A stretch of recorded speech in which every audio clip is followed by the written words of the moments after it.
Welcome to Scorched Earth and a general mid-month reading for the sign of Virgo, Sun, Moon or Ascendant for the last 2 weeks of June. I hope you're well. Apologies in advance if you hear any banging and thudding and crashing and that sort of thing. The shop next door is having a refit, and if I waited for them to stop making noise, I would, it seems, be having to record all my videos at 9:30 at night. So we're going to soldier on, do the best that we can. Now, if you haven't seen these videos before, I structure them slightly differently to the way that I do the rest of the readings. For the mid-months, we are looking for the lesson. So I see everything as a lesson, and I find it easier to navigate, the minutiae of the energy that I find myself in if I know why it is that I'm in there in the first place. Like, what is it trying to teach me?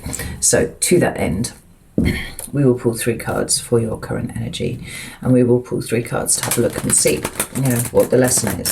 Sometimes it's trying to teach you something about your situation. Sometimes it's trying to teach you something about yourself. Sometimes it's just trying to clear the way for, new things to come in, old things to close out, that sort of thing. We won't really know until the cards hit the table, but it's an exercise in perspective more than anything else. That's a good way to look at it, I think. So, yes, and to finish, we will pull 3 cards for advice. And so take it from there. Right. I think these have been shuffled adequately. So could I have 3 cards for Virgo's current energy, please? We have the Wheel of Fortune. That's wonderful. We have the 5 of Swords. And we have the 4 of Pentacles. This is really interesting, particularly given that the whole point of the reading is looking for the lesson, right? And then the very first card that we have out here is one of learning lessons. I don't think that these are particularly hard lessons for you at the moment, Virgo, but they are very much related to the things. Lots and lots of things here. So at the bottom of the deck, the shadow card we have is the world, the universe as it is in this deck. Then we have the Judgment card. Then we have the Moon. These are all very big energies because they're all major arcana. And then we have the 7 of Pentacles under here. It feels like the energy that you are in at the moment is highly reflective. We see that with the Moon and the Judgment card here, but specifically relating to endings, right? Closing things out. Now, it's been incredibly apparent over the last couple of months that Virgo is really starting to soar now, right? The wheel has turned, and what has been a very difficult period in your life is now starting to feel like it's shifting. We can see that really palpable energy coming through. But where you're at the moment, it seems like that comfortable place. Now, I often say with shadow work and things like that, you need to make sure that you're in a state of okayness before you proceed forwards. Like, obviously, if you're in the depths of a very deep depression, the last thing that you want to do is start pulling apart your shadow, because it's hard work. It can be positively excoriating at times. So it's usually when one comes out the other side of a very difficult and challenging period, when you are at a place of perhaps a relative safety, emotionally speaking, energetically speaking, that you then have the time that you can sit back and kind of look at what you have learned. Like I've often said, one of the most crippling things about depression, I think, is the fact that when you are thoroughly in the grips of it, you have no idea. It's just like the world is awful, everything is terrible. And when you come out the other side of that and you start moving along a little bit and you look back, you can see how deep down the hole you actually were. And sometimes that can be, well, even that can be quite challenging, just that reflective thing. Now, what it seems that you're reflecting on here is not only the closure, right? Not only the culmination of events, the completion of a cycle that you've been in, but where you were holding on so very tight to something, and where it was altering the way that you were able to see the world. Because this 5 of Swords, it often talks about this kind of cognitive loops that we get stuck in.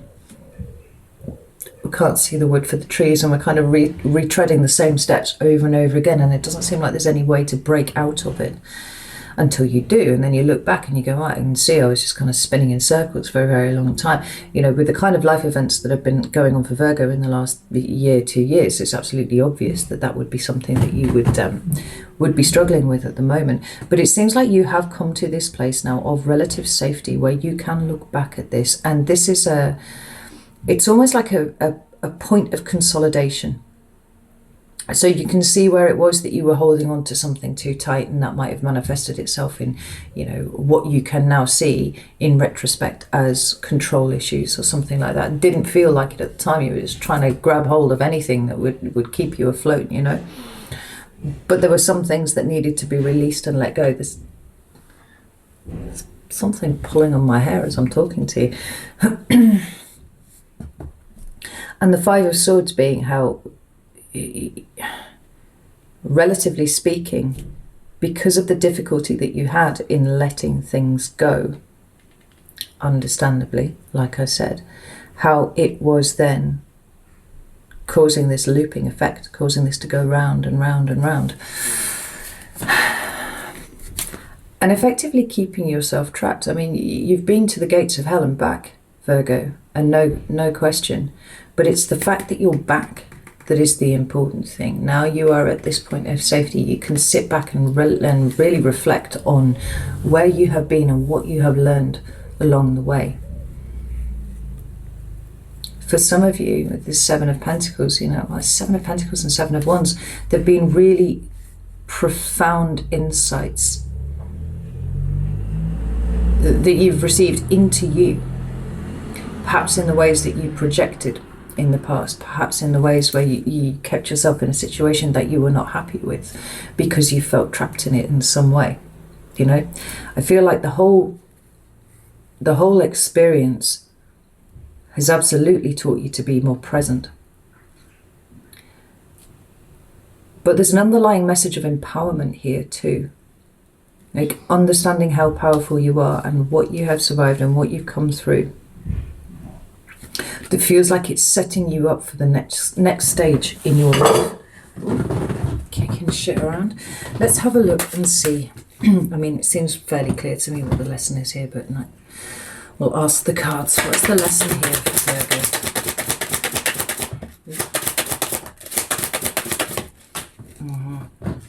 Yeah. We have the Chariot, we have the Eight of Wands, and we have the Seven of Wands in reverse, with the Ace of Wands at the bottom of the deck and the Page of Pentacles. I mean, that's glorious. Eight of Cups as well. Temperance card, the Sun, the Star. Holy shit, Virgo, this is amazing. This is really, really good. And I feel so incredibly humble in the face of this, because like I said, like, I know where you have been. I know what you've come back from here, and it's been a profound journey, and not one that I would wish on anyone. But there's been some incredible growth of you personally in this. The shadow card at the bottom of the deck, like I said, is the Ace of Wands. The lesson is living to its fullest extent, exploring the full potential of what life has to offer for you, but not being afraid to start again. Not ever being afraid to start again. Well, these two cards both indicate new beginnings to me, but they are. Whereas the Ace of Wands is quite, well, it's almost an ephemeral energy, because it speaks about something that's really quite intangible. It is drive, it is passion, it is the desire to live, like I said, life to its fullest extent. The Page of Pentacles is very much more practically based. It is about, energetically speaking, being prepared to begin again at something, being prepared to be a beginner at something again, right? Because of, you know, for the love of experiencing the new, for sure. But within that, there's also contained the ability to be able to walk away from things, right? And by things, I don't necessarily mean relationships and actually, you know, things in the material, because it's the Cups card. It's talking about leaving behind the emotions that are associated with that. You know, you take the experience with you, but the grief and the pain and all of those things, you can sort of put those in the right place in your story and go, but I still have, you know, some more chapters to write in this. This is not going to be the defining thing. It will always be with you as a thing. It's an incredibly huge, profound experience for you. But it is healing. And it's healing in the best possible way, Virgo. The strongest possible way. Look at these 3 major arcana cards here. Temperance, the Sun, and the Star. It's the rebirth of hope, the rebirth of joy in you, and healing, balance.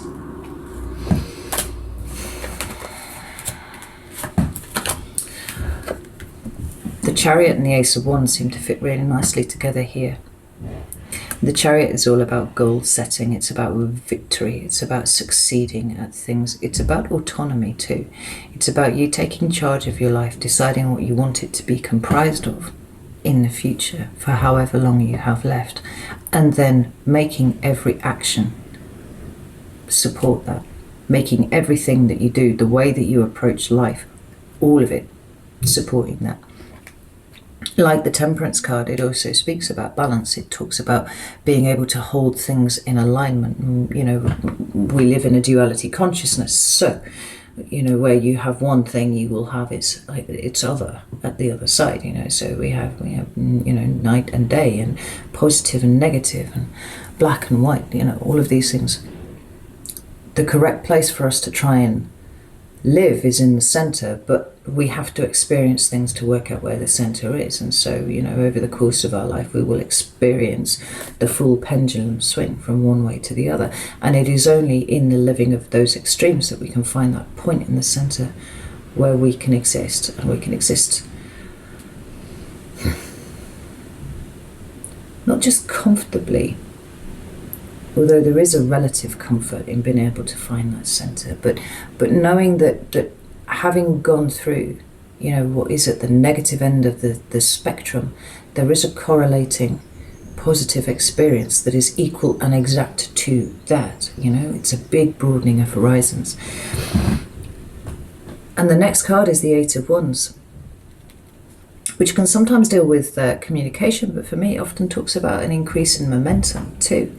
And it feels like, you know, there are a lot of cards here that are talking about drive and moving forwards, you know, and really making the most of everything, every little experience that you have, you know. It's finding the sacred in the mundane. I think it was Taurus that I was talking to about that a couple of months ago. And it's seeing the beauty in every little moment. It's not wasting any time. None. You know? It's been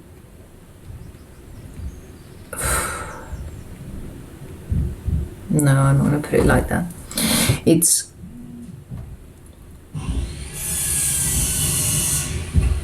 helped you find that drive and determination. It's given you, or the energy that you're in at the moment is really giving you a push.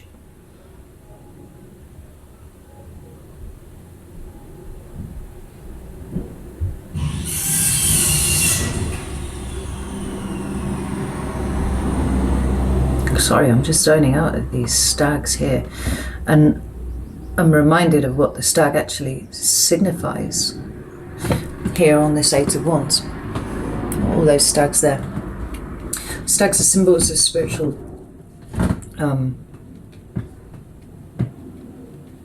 spiritual development, spiritual empowerment, spiritual evolution. You know, they're strong, noble animals. And they won't be fucked with. If you've ever seen two stags fighting, you know, they can really defend themselves very, very well. But they tread very lightly.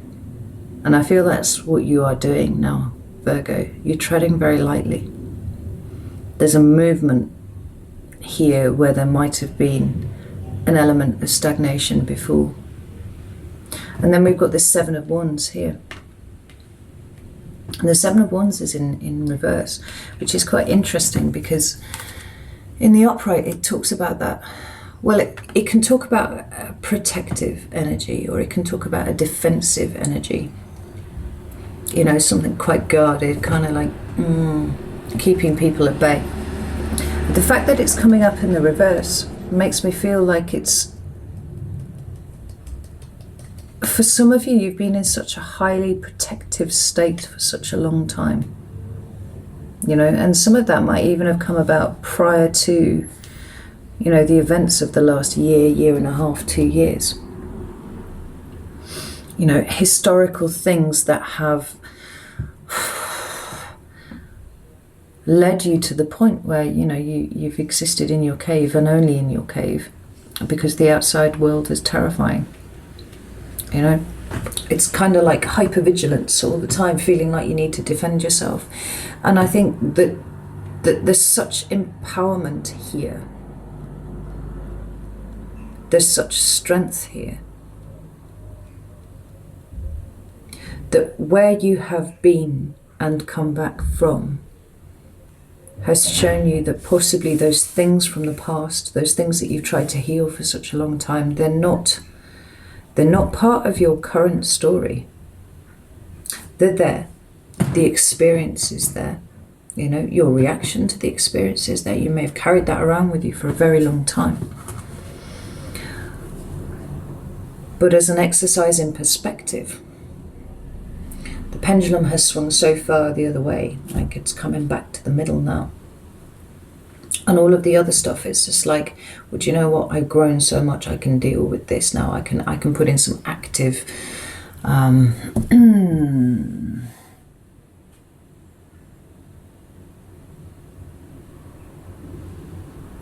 effort to change what I'm not happy with. I can defend myself if I need to, but I don't need to walk around in a defensive manner anymore, you know, because those two things are different.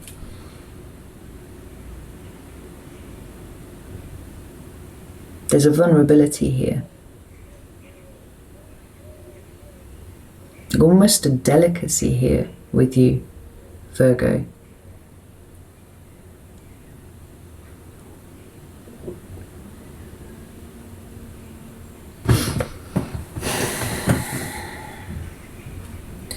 But it belies the strength that's actually contained within.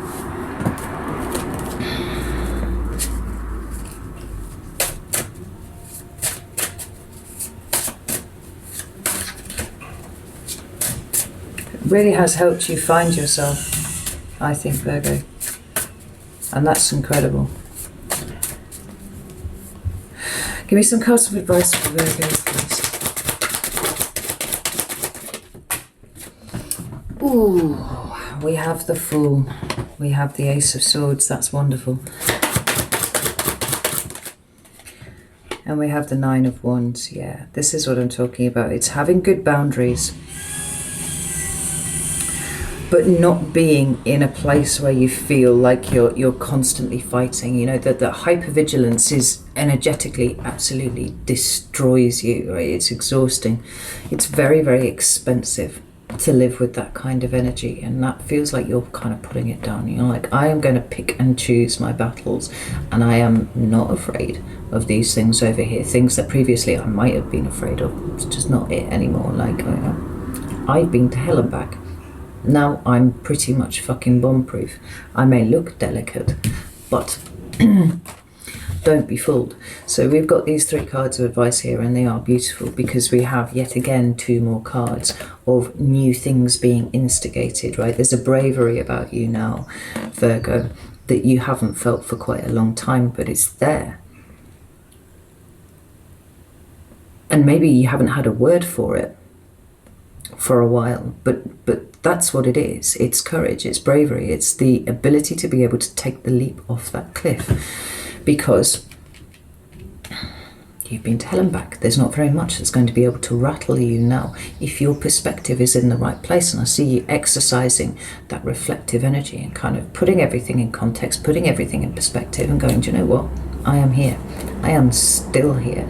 And that in and of itself has to count for something. Even if I might be a bit, you know, battle scarred and whatnot, I'm here and I'm older and I'm wiser. And I know what's important, ultimately.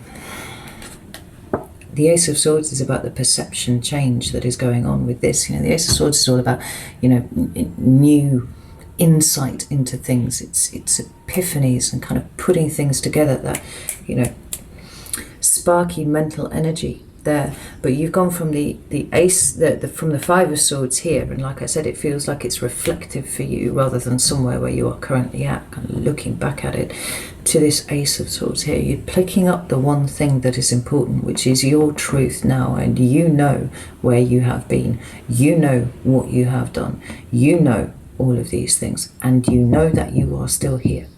Like I said, it counts for something. So now you know that you are brave. You know that you are courageous. You know that you can leap off into the unknown if necessary, because you've got all the tools that you need to survive whatever it is. Like I see the Magician as a Gemini card, but it also does have a correlation, not correlation, what's the correspondence to Virgo. You're so much more powerful than you think you are. And I think that over the course of these next 2 weeks, as you are in this reflective frame of mind, you're going to look at everything and go, holy shit, how did I not see that I was brave? How did I not see that I was courageous? How did I not see that I have actually got an incredible toolkit of wisdom now at my disposal? What do I want to do with it? What do I want to manifest for myself? Final card is the Nine of Wands. It's a card that speaks about boundaries, and good boundaries are going to be really important for you anyway, Virgo. They're part of what keeps you safe. They're exercising good boundaries in it, but it's also part of what makes you feel empowered, right?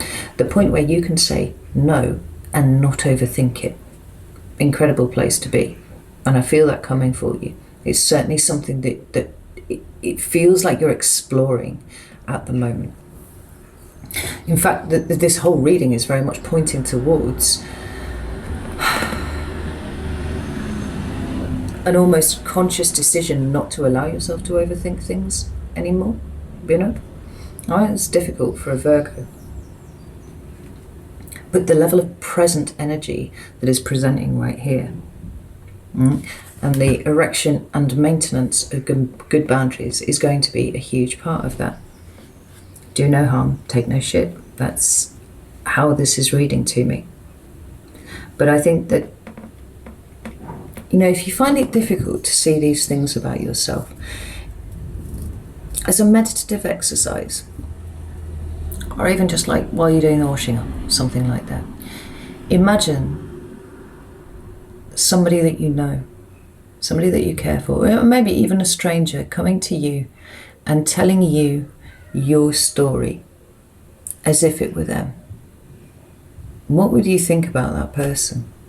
You would probably think they were the bravest person you'd ever met. You would probably think they were the most amazing person that you'd ever met. You'd probably think it was incredible that they were able to crack a smile or a joke or anything. And that person is you, Virgo. And everything that you are being taught here is pushing you towards the acknowledgement of that very fact. Take your empowerment as it is presented to you.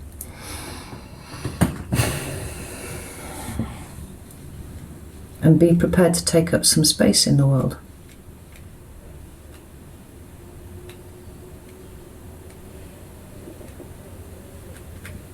I love this for you, Virgo. I really do. Right, I'm going to leave it there. Know that I love you all very, very much, and I will see you soon.